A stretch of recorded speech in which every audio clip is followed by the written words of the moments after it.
Сәлеметсіздер ме оқушылар? Сонымен бүгін мен сіздерге векторлар жайлы айтпақпын. Біздің ережеміз бойынша вектор дегеніміз ол бағытталған кесінді.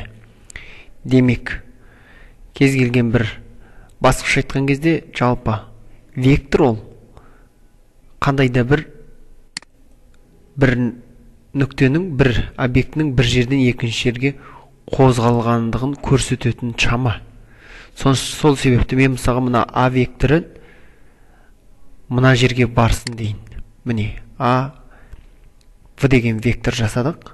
Енді бұл А векторының енді координаты бар дейді. А вектордың координаты дегеніміз ол осы вектордың OX осіне түскен проекциясын оның X-тегі OX осіндегі проекциясын оның X дейміз, немесе абсцисасы дейміз, OY-ге түскен проекциясын ординатасы дейміз.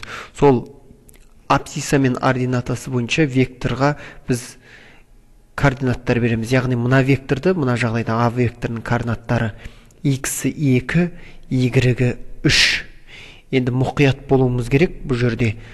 Себебі вектор мысалға мына вектор оңға қарай, мысалы басқаша айтқан кезде мына А нүктесінде тұрған адам мына В-ға жету үшін егер тік бұрышты үшбұрыш жасау бағытымен жасайтын үшбұрыш жасап жүргізетін болсақ, бұл А нүктесінен бірінші мына жерге келді, содан кейін барып мына жерге бар деген сөз. Демек, OX бойымен 2 бірлік жүрді, OY бойымен 3 бірлік жүрді. Нәтижесінде мына А векторының координаты 2-де 3 болады деген сөз. Ал енді бір ерекше жағдайларды көрсетейік. Мысалға, былай десек. Мына жағдайда А векторының координаты 3-те минус 3 болады. Себебі X осымен оң бағытқа қарай, бірақ Y осымен төмен қарай түсті. Төмен қарай түсті дегенде біз мынаны басқаша айтқан кезде координаталар басы деп аласыз ба? Бастапқы нүктені, вектордың бастапқы нүктесін координаталардың басы десек, яғни O нүктесі десек, былай қарай 3, ал OX-тен төмен Y бойымен минус 3 жүрді. Демек, бұл вектордың координаты 3-те минус 3 болады. Ал енді векторымыздың түрі мынадай болған жағдайда. Бұл жағдайда біздің векторымыздың координаты X бойымен 2 бірлік жылжыды, Y бойымен ешқандай жылжыған жоқ, себепті 2-де 0 деген сөз. Ал мына векторымыз ше.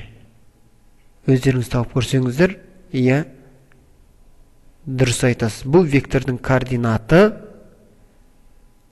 X бойымен минус 2, Y бойымен де 2 бірлік түсі, сондықтан екеуі де теріс бағытта жүргендіктен минус 2-де минус 2 бұл векторның.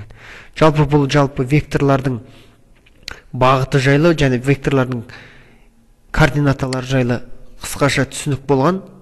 Ал енді қазір мысалға біз координаты 5-те 2 болатын векторды сал десе, 5-те 2 болатын векторды сал десе, мен онда бұлайынан мына жерден бастасам, міне 5, мынау 2. Міне, координаты 5-те 2 болатын вектор дегенім мынау. Ал енді 0-де 4 болатын векторды сал десе, 0-де 4. Яғни, OX осымен ешқандай, міне мына жерден бастасам, OX осымен ешқандай да жүрмейді, 0-де 4 деген сөз. Демек, 4 бірлік бұлай жер деген сөз. Ай, 0-де 4. 0-де 4 дегеніміз, 0-де 4 емес, бұл 0-де минус 4 деген вектор. Ал енді 0-де 4-ті салатын болсақ, керісінше осыған мына жерде шығатын болады. 0-де 4 деген вектор. Ал енді 5-те 1 деген вектор салатын болсақ. 5-те 1. Яғни X бойымен 5 бірлік, Y бойымен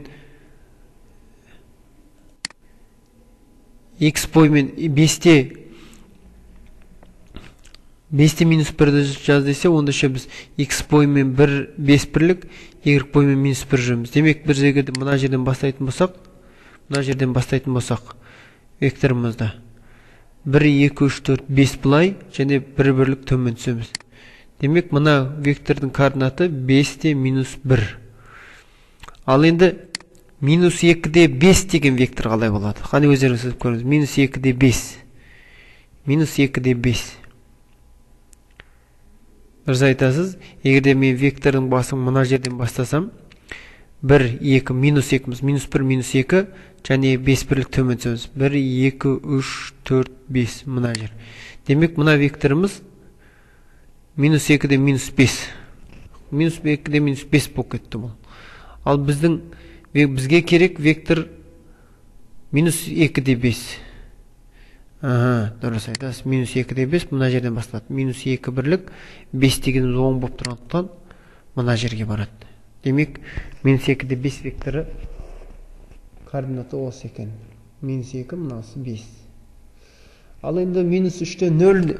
Минус 3-те 0 деген векторды қалай саламыз? Минус 3-те 0. Минус 3-те 0. 1, 2, 3 бірлік.